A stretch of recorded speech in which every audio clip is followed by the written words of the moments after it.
নমস্কার সুপ্রিয় দর্শক শ্রোতা সকলকেই স্বাগত হিন্দু লাইফস ম্যাটার ইউটিউব চ্যানেলে। দর্শক, গতকালকে পশ্চিমবঙ্গের কলকাতায় ব্রিগেডে শুভেন্দু অধিকারীর মুখ্যমন্ত্রী হিসাবে শপথ গ্রহণের অনুষ্ঠানে দেখলাম। সেইখানে প্রধানমন্ত্রী নরেন্দ্র মোদীর দুই পাশে শ্রমিক ভট্টাচার্য এবং শুভেন্দু অধিকারী। তো এইটা দেখে বিশেষ করে আমাদের বাংলাদেশের অনেক মানুষ ট্রল করতেছিল, আহা উহু এরকম করতেছিল যে শ্রমিক ভট্টাচার্য বিজেপির দুর্দিনে বিজেপি যখন হারছিল তখন সে কোনো লোভে পড়ে দল ত্যাগ না করে এত আত্মত্যাগ করার পরেও তাকে মূল্যায়ন করা হলো না। আহারে, দেখুন শ্রমিক ভট্টাচার্যের মুখের কি অবস্থা, খুব ক্লান্ত, খুব বিষণ্ণ, বেদনাহত মনে হচ্ছে। শুভেন্দুকে দেওয়া এটা ঠিক হয় নাই। এই ধরনের অনেক কথাবার্তা শুনেছি, বিশেষ করে আমাদের বাংলাদেশের বিভিন্ন মিডিয়া থেকে। কিন্তু আমি আপনাদেরকে স্পষ্টভাবে বলতে চাই যে শুভেন্দু অধিকারী একমাত্র এই মুহূর্তে যোগ্য নেতা। বাংলার বর্তমান পরিস্থিতিতে এইরকম একজন নেতার খুব প্রয়োজন ছিল, যিনি শুধু নির্বাচনী রাজনীতি করেন না, যিনি আদর্শগত লড়াই করেন। এখন আপনারা বলবেন যে এটা আবার আদর্শগত লড়াই হলো কেমনে? সে তৃণমূল ছেড়া বিজেপি আসছে, তাহলে আদর্শের লড়াই কেমনে হলো? মেবি বিজেপিটাই তার আদর্শ। আমরা দেখেছি তাকে নিয়ে অনেক কটাক্ষ হয়েছে, অনেক সন্দেহ হয়েছে, কিন্তু আমি মনে করি শুভেন্দু অধিকারী আজকে সেই সন্দেহের ঊর্ধ্বে। শুভেন্দু অধিকারী এই মুহূর্তে বাংলার সাংস্কৃতিক পরিচয়, আমি বলবো আইনশৃঙ্খলা, রাষ্ট্রবাদ, হিন্দু সমাজের নিরাপত্তা এবং প্রশাসনিক দৃঢ়তার প্রশ্নে একটা আপোষহীন নেতা। একটা সময় আমি শুভেন্দু অধিকারীকে নিয়ে সন্দেহান ছিলাম, স্বাভাবিকভাবেই। অন্য দল থেকে আসলে যে কোনো মানুষকে নিয়ে আপনি সন্দিহান হবেন। তো তৃণমূল ছেড়ে বিজেপিতে আসার পর আমার মনে হয়েছিল যে এটা কি আদর্শের পরিবর্তন নাকি রাজনৈতিক সুবিধার অঙ্ক। আজকে আপনারা যেই প্রশ্নটা করতেছেন এত বছর পরে, আমি এত বছর আগে সেই প্রশ্নটা করেছিলাম, কিন্তু আমার উত্তর হয়েছে না, শুভেন্দু ওই বিজেপির আদর্শিক নেতা।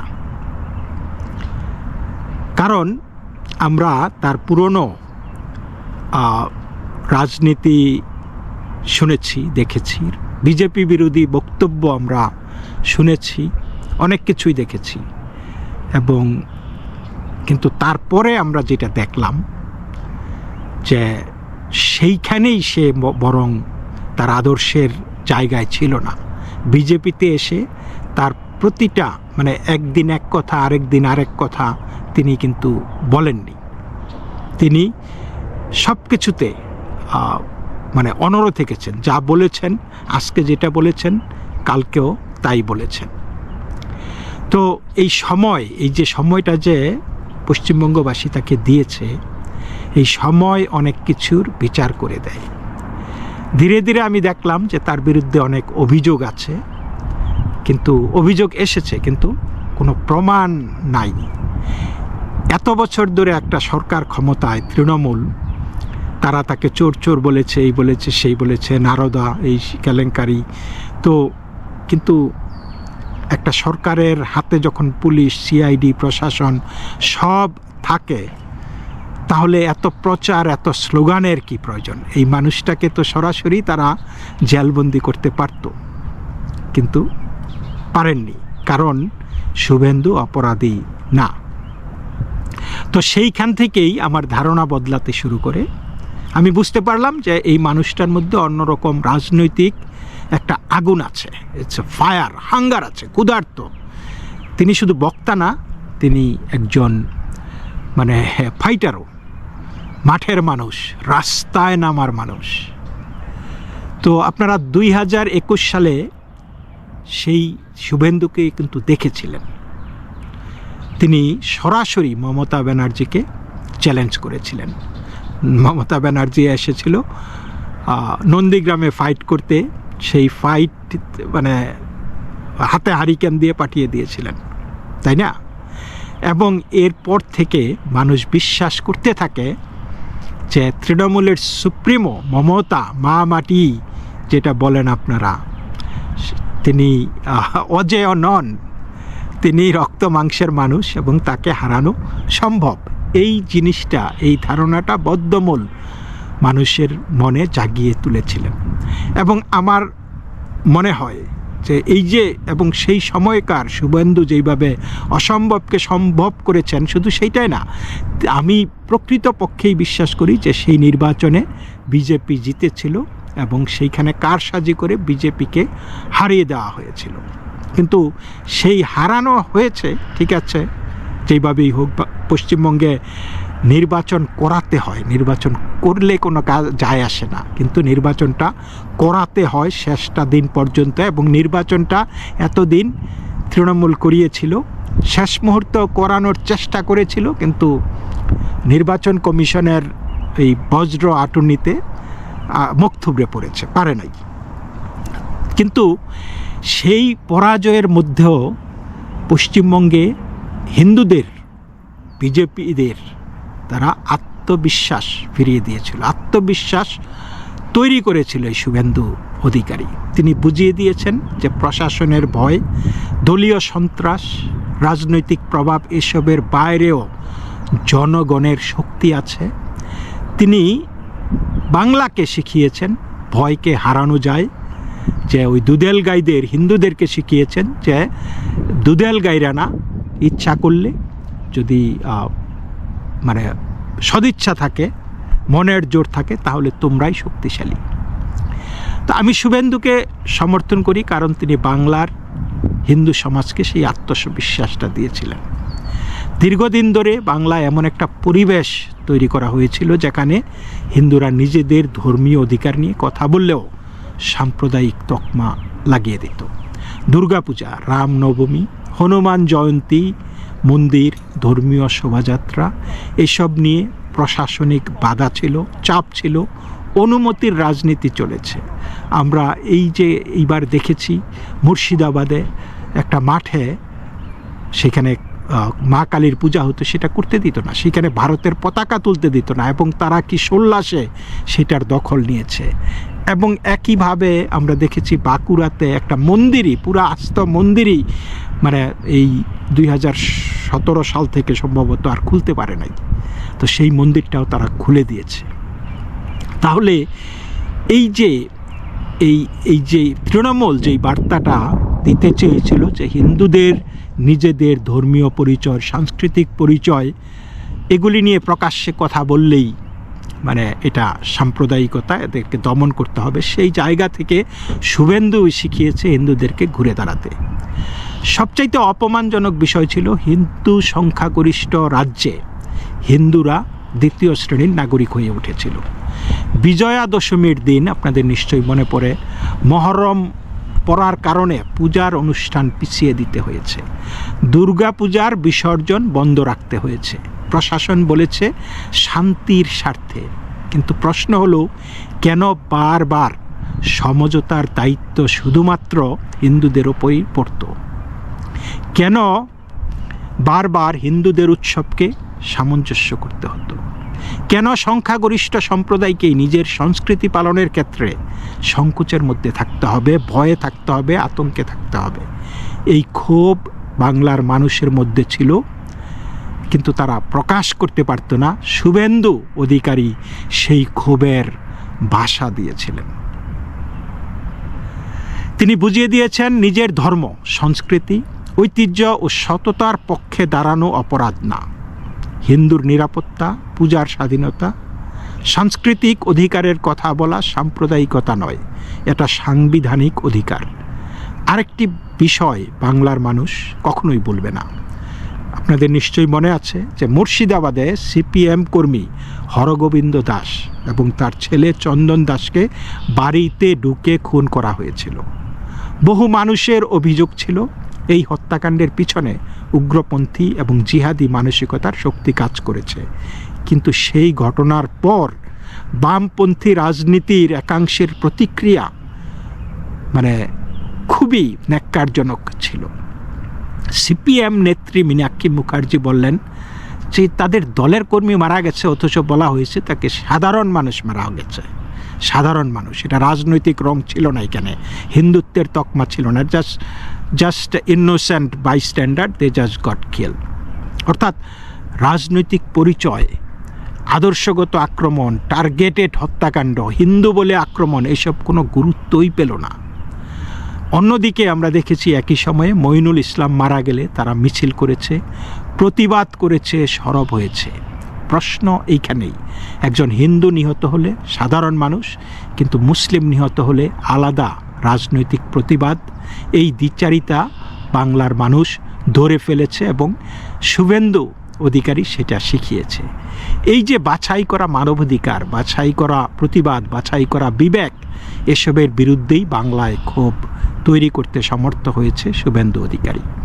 মানুষ দেখেছে হিন্দুরা মারা গেলে শান্তি শান্তি বলা হয়, কিন্তু অন্য ক্ষেত্রে সঙ্গে সঙ্গে পরিচয় ভিত্তিক রাজনীতি শুরু হয়। এই দ্বিমুখী আচরণই বাংলার হিন্দু সমাজকে মনে করিয়েছে তাদের জীবনের মূল্য কি সমান। মমতা বন্দ্যোপাধ্যায়ের বহু বক্তব্য মানুষের মনে প্রশ্ন তুলেছে। তিনি প্রকাশ্যে বলেছেন একটা কমিউনিটি ঐক্যবদ্ধ হলে ... কী হবে। এই ধরনের বক্তব্য বহু হিন্দুর কাছে পরোক্ষ ভয় দেখানোর মতো লেগেছে। বাংলার মানুষ অনুভব করেছে ভোট ব্যাংক রাজনীতির কারণে সংখ্যাগরিষ্ঠ হিন্দুদের মনস্তত্ত্বকে ইচ্ছাকৃতভাবে অপরাধ বোধে আবৃত রাখা হচ্ছে। শুভেন্দু এই রাজনীতির বিরুদ্ধে দাঁড়িয়েছেন। তিনি সরাসরি বলেছেন হিন্দুরা মাথা নিচু করে থাকবে না।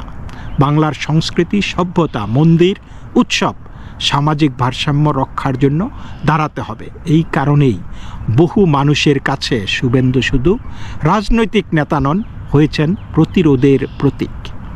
তবে এইখানে আমি খুব স্পষ্ট করে বলতে চাই, শুভেন্দুকে সমর্থন করা মানে মুসলিম বিরোধী হওয়া নয়। আমি সাধারণ মুসলমান নাগরিকদের বিরুদ্ধে নই, যে মুসলিম ভারতকে নিজের দেশ মনে করেন, সংবিধান মানেন, সহাবস্থানে বিশ্বাস করেন, সন্তানদের ভবিষ্যতে ভালো চান, তিনি বাংলার মানুষ নিশ্চয়ই। কিন্তু মুসলিম সমাজের নামে যারা মোল্লাতন্ত্র চালায়, যারা ধর্মকে ভোট ব্যাংক বানায়, যারা জিহাদি মানসিকতা ছড়ায়, যারা ভারতীয় রাষ্ট্রের বদলে প্যান ইসলামিক রাজনৈতিক স্বপ্নকে বড় করে দেখতে চায়, যারা গাজোয়াতুল হিন্দ করতে চায়, তাদের বিরুদ্ধে কঠোর হওয়া অবশ্যই দরকার। শুভেন্দুর রাজনীতি এই পার্থক্যটাই সামনে এনে দিয়েছে। আজ কিছু তথাকথিত মানবাধিকারবাদী ও বামপন্থী পশ্চিমবঙ্গের মুসলিমদের নিয়ে এমনভাবে কথা বলছে যেন তারা সম্পূর্ণ ক্ষমতাহীন, অথচ বাস্তবতা হলো পশ্চিমবঙ্গে মুসলিমদের রাজনৈতিক প্রতিনিধিত্ব আছে। বহু মুসলিম বিধায়ক, সাংসদ নির্বাচিত হয়েছে, তারা ভোট পেয়ে নির্বাচিত হয়েছে। অর্থাৎ গণতান্ত্রিক কাঠামোর মধ্যে তাদের উপস্থিতি ও প্রভাব যথেষ্ট বিদ্যমান। তাহলে প্রশ্ন, বাংলাদেশের হিন্দুদের বাস্তব অসহায় অবস্থার সঙ্গে পশ্চিমবঙ্গের মুসলিম সমাজকে একই পাল্লায় মাপা কি সৎ বিশ্লেষণ? বাংলাদেশে নির্বাচন পরবর্তী সহিংসতা, মন্দির ভাঙচুর, সংখ্যালঘুদের উপর হামলা, জমি দখল, এসব নিয়ে যারা চুপ থাকেন তারাই আবার পশ্চিমবঙ্গে মুসলিমদের নিয়ে অতিরঞ্জিত আতঙ্ক ছড়াচ্ছেন। কেন?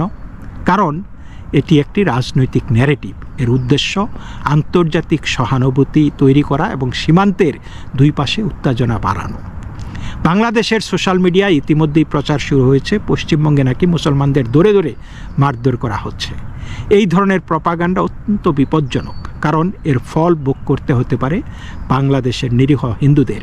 কেউ যদি সেখানে হামলা চালায় তখন অজুহাত দেবে পশ্চিমবঙ্গের মুসলিমদের উপর অত্যাচারের জবাব দেওয়া হচ্ছে।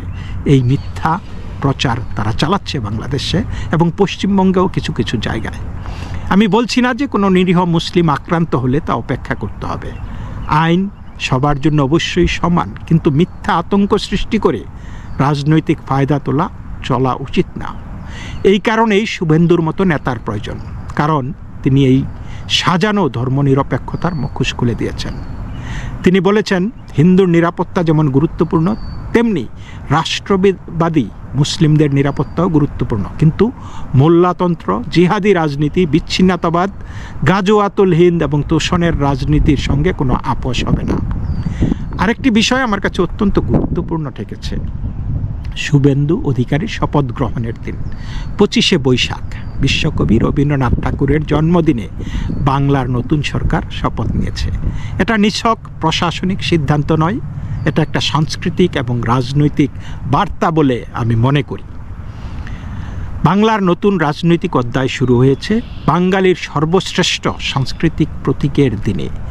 দীর্ঘদিন ধরে বিজেপিকে বহিরাগত বলে আক্রমণ করা হতো, কিন্তু 25শে বৈশাখে শপথ নিয়ে শুভেন্দু অধিকারী বুঝিয়ে দিলেন, বাংলার সংস্কৃতি কোনো এক দলের সম্পত্তি নয়। রবীন্দ্রনাথ, বিবেকানন্দ, নেতাজি, বঙ্কিমচন্দ্র এরা সমগ্র বাংলার ঐতিহ্য। এই শপথের মধ্যে আমি বাঙালি অস্মিতা এবং রাষ্ট্রবাদকে একসঙ্গে দাঁড়াতে দেখেছি। বাংলার মাটিতে প্রতিদিনের রাজনৈতিক যুদ্ধটা লড়েছেন শুভেন্দু অধিকারী। বুথে বুথে সংগঠন তৈরি, কর্মীদের মনোবল ধরে রাখা, তৃণমূলের সন্ত্রাসের বিরুদ্ধে দাঁড়ানো, হিন্দু ভোটকে কনসলিডেট করা, এসব ক্ষেত্রে শুভেন্দু সামনের সারির একজন যোদ্ধা। এখন তার সামনে সবচেয়ে বড় পরীক্ষা প্রতিরোধের নেতা থেকে সফল শাসক হওয়া। বাংলা তোষণের রাজনীতি থেকে বেরিয়ে আসুক, বাংলা দুর্নীতি থেকে মুক্ত হোক, হিন্দুরা আত্মবিশ্বাসের সঙ্গে বাঁচুক, রাষ্ট্রবাদী মুসলিমরা সম্মানের সঙ্গে বাঁচুক, মোল্লাতন্ত্র নিপাত যাক, বাংলা আবার মাথা তুলে দাঁড়াক। এই পর্যন্তই দর্শক, সকলেই ভালো থাকবেন। নমস্কার।